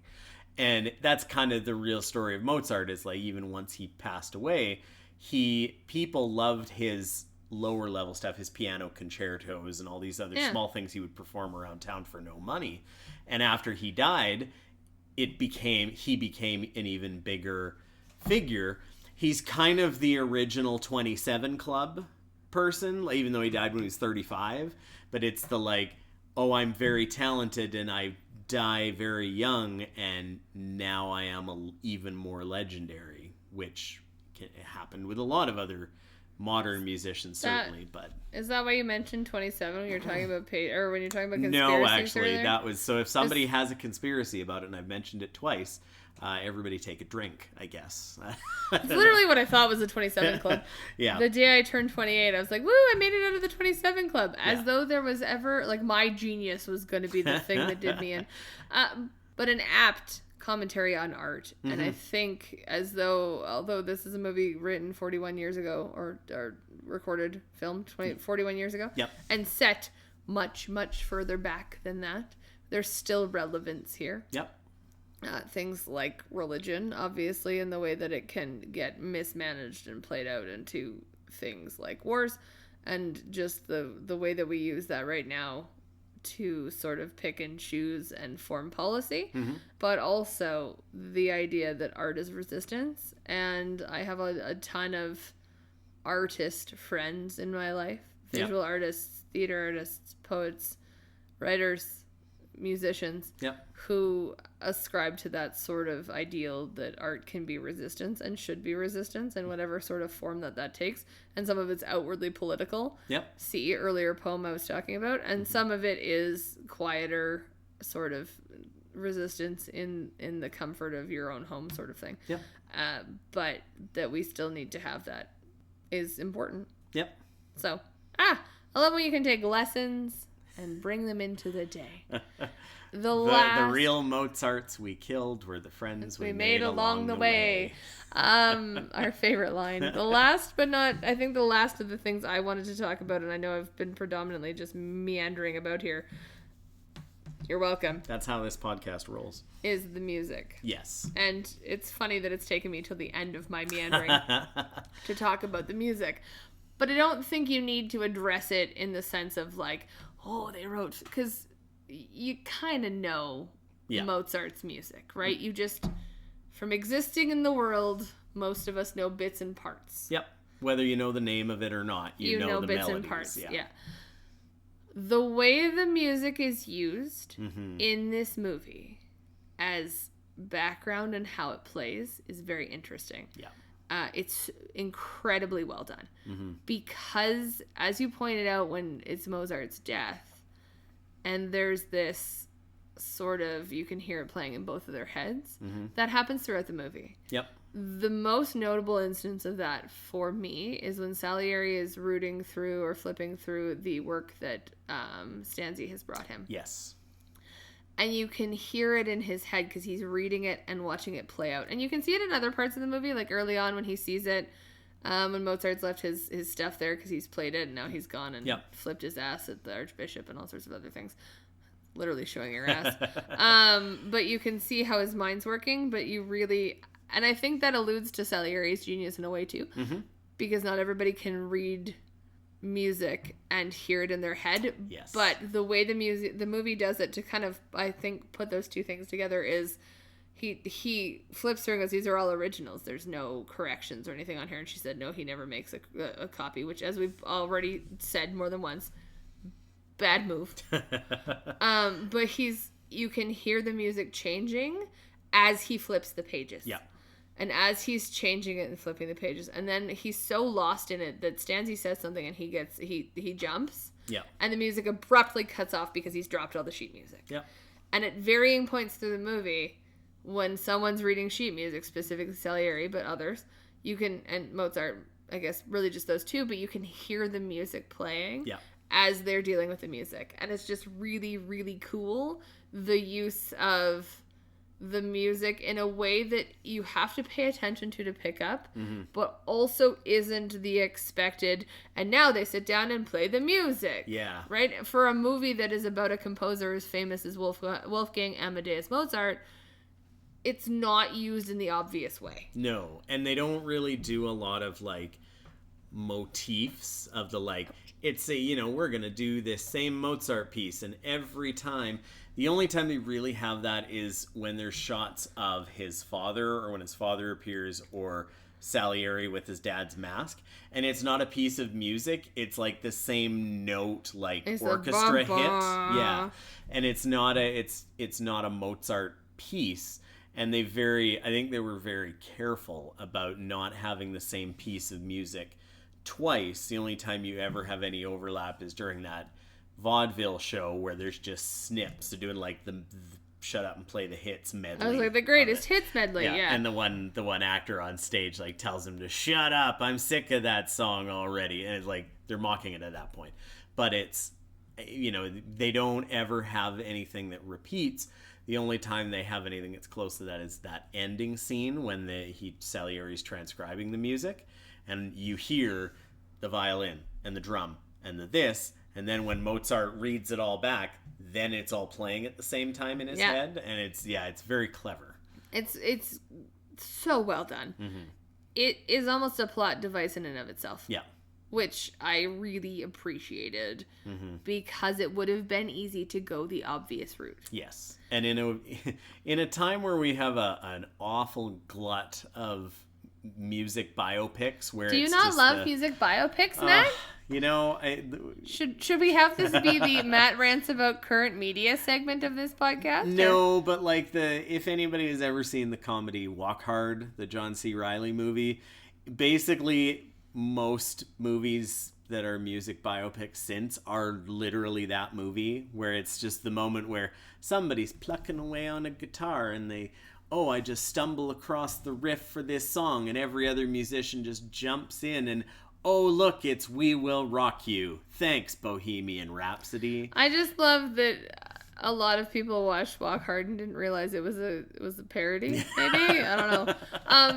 In full disclosure, I haven't watched a ton of music biopics because they're not really my jam. Yep. Not that I don't love music, because I do, but no. I tend not to. I want to know about the people without watching the movie most of the time. Mm-hmm. There has been a glut of them lately, though. Yeah. Just, it seems we go in these waves. We do. We're in that wave right now. Sorry, you may continue. No, and that's kind of it. It makes this movie stand out even more, even though it was way before the trend of doing several of these types of movies in the same year. This is about a real person who is about as famous of a musician in the history of mankind as you could possibly get. Humankind. And you don't ever have a moment where you're like, this feels contrived. Yes. It's just, this is what it was like. He just is composing, the Queen of the Moon aria based on his mother-in-law yelling at him in a squeaky high voice, and it goes straight to what he's composing for the Magic Flute. Like, yes, that is not like that's based on what historical record there is. It's like, it's inspired by this, and it's not every single one of them does, like a lot of the movies tend to fall back on. No, and it's even watching, there's a scene where somebody's banging on the door. Mm-hmm. I think it's his vaudeville actor friend. And he doesn't hear it. You can hear it as the audience because it's kind of in the background a little bit. Yeah. But he's so wrapped up in the music he's writing, all he hears in his head is the music. Drowned right out. Yeah. It's drowned out. It's just this like really faint knocking. Whereas like everybody bangs on doors in this movie. Mm-hmm. Have some fucking decorum. It's 2 a.m. Stop banging on the door. Anyway, those were the many, many big themes I wanted to pull out. Mm-hmm. The floor, sir, is now yours. The stage is now mine to ride a horse across. I swear to you. If anybody I know thinks riding a horse across the stage is a good idea, let's have a chat. Anyway, let's over to you, dear. No, there isn't really like a ton more that I want to throw in with. Like, we talked about a lot of the parts I did want to talk about with the director's cut. Milos Forman he's a really interesting director. He hasn't had a tremendously large filmography, even his catalog's not huge. Yeah. No, even though he started back in the 60s in Czechoslovakia and had a couple of very subversive kind of comedy type satirical films before he moved to America. His second English language film was One Flew Over the Cuckoo's Nest, so I think his 4th or 5th movie was One Flew Over the Cuckoo's Nest, so he clearly had the juice very early on. Yeah, maybe he just didn't need to keep going. He's like, well, I'm good. Yeah, and he also did some very interesting other genres of movies. He directed the movie for Hair, which is a bit of a fascinating swerve for him. Huh. He also did The People versus Larry Flint in the 90s. What? Which was like the trial of the penthouse Larry Flint. He truly has a varied career. Very strange. And then kind of fizzled out a little bit. He hasn't made a movie since 2006 because they kind of gradually became a little less successful, and he just decided he was okay being done with making movies. He's very talented. It was kind of known as a little bit of a hard ass to work with, I think, from what I understood. But, I mean, when you can have Amadeus and One Flew Over the Cuckoo's Nest on your resume, your reputation's pretty much set at that point. Yeah. I like to do that thing where I, fact check us as we go. Yeah.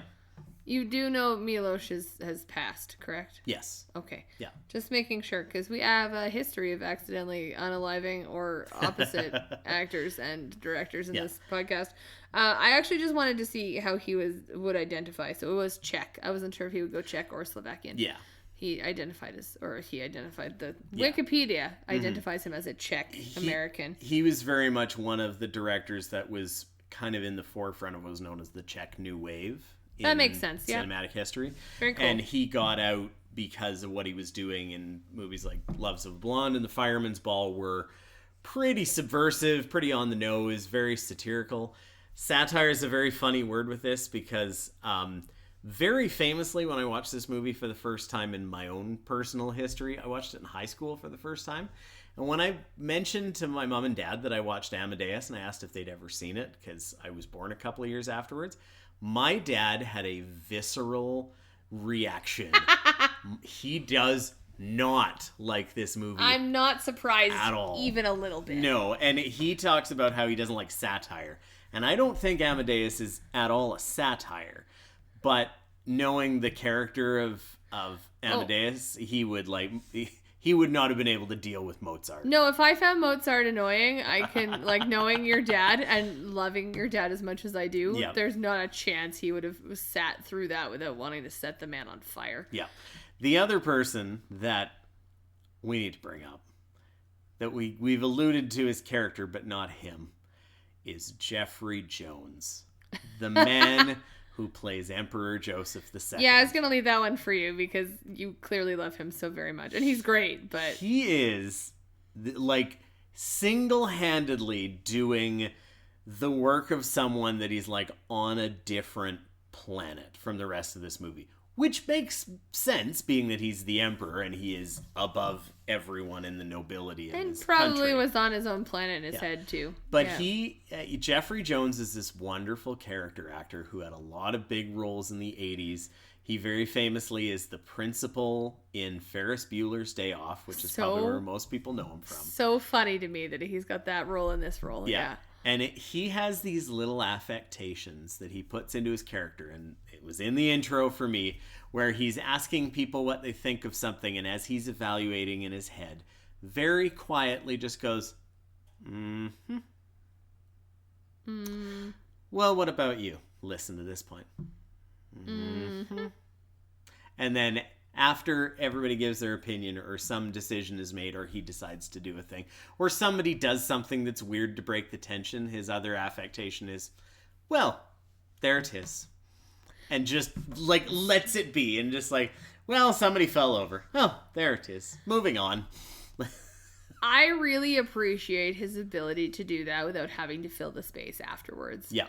That he can just say it and move on. And his little so good. So good. It's his comedic timing as an actor is so superb. Like, he's just one of those people that is probably never had a starring role in his life and steals every single movie he's in because of things like that. When you're good, man. Yeah, he's wonderful.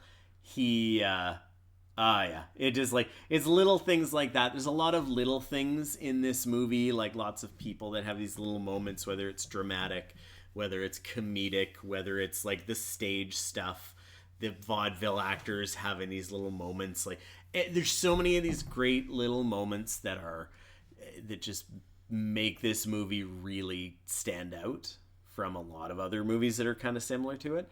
And Jeffrey Jones is one of them where it's just like, this movie would be lesser if it were anybody else in it than him in that role. Mm-hmm.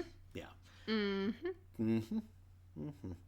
So now I'm going to do what he would do. What do you think of well this played. movie?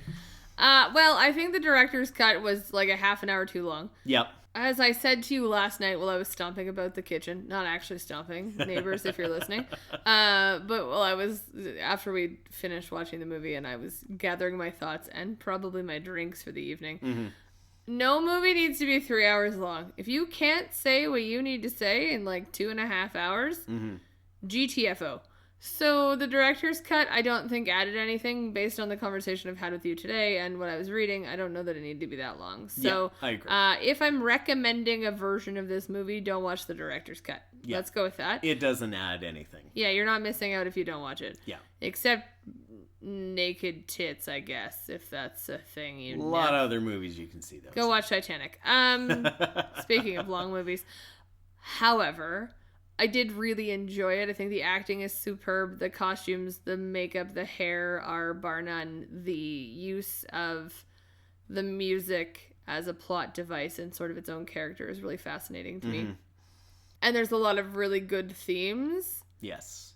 religion playing such a big part is not surprising to me, but is a little like, oh, right, that thing. But that's a personal note. Yeah. It's worth watching, absolutely. I don't know that I would sit through it again anytime soon. That's fair. I'm on the opposite spectrum of you for long movies. I am perfectly content with a long movie, but that's a personal I know that like there are 3.5 hour movies that I've seen that I feel like fly by, and I know that's not for everybody. But I'd say the Kill Bill, the whole bloody affair that we just watched, it did do that in 4 hours, but there was an intermission, so I got to get up and have popcorn. That's key. Yeah, your girl needs to move around. But no, I think I'm not gonna give it a rating in the sense of my usual like out of stars. Yeah. If you have a hard time with annoying laughs, you will not have a good time with this movie. See, our laugh is not annoying, so it's fine. Mozart's is deeply unhinged. Yeah. But it does a good job of delving into the idea of genius and psyche, and I think that's something we can all use. So I definitely would say watch it for sure. It also, I think, is an absolutely wonderful work of adaptation, being that it was originally a stage play. There's no possible way you could do on the stage what they do in this movie, and I think that adds so much to it. They're not just carrying it straight from stage to screen. It doesn't feel like they just plopped the stage down on screen, whereas something, although I love it, Steel Magnolias very much does, right? As a comparison and stuff we've talked about elsewhere in this podcast. Yeah, absolutely. I enjoyed it. You did. Very rarely do you recommend a movie I don't love, looking at you, Goldfinger. So I did really enjoy it. I don't know that I'll revisit it anytime soon, but it is something I would rewatch. Yeah. We'll live on with it because you and I will just make the jokes of going. Well, there it is. I actually say that many times even before you'd ever seen this movie. Yeah. And didn't tell you it was from this movie. There it is. It also reminds me of There We Are Then, which shout out to specific folks from work. If you know, you know. Yeah. So I think with conclusion then, that brings us to episode 15 incoming, which is wild to think about. The last one of 2025. I'm going to probably schedule it maybe a day earlier than I normally would because I mentioned it being a bit of a holiday movie. It is a holiday movie, but it is very much kind of a New Year's Eve movie, more so than a Christmas movie. So prep yourselves because we are doing something a little bit different.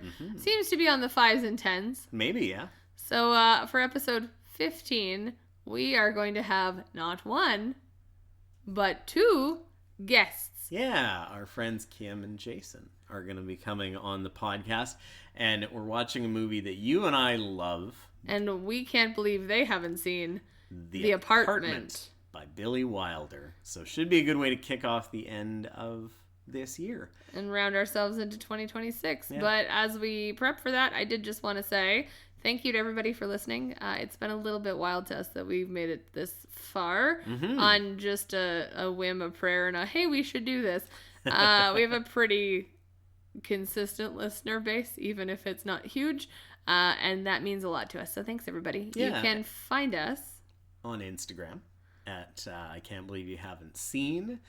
We, I guess I also have a Letterboxd. If you're a Letterboxd user, you can follow along with me at Maddie236. And Matt also has I'll call it the sister-brother podcast to this. His own individual podcast about collecting physical media, because everything we watch for this podcast is on physical media.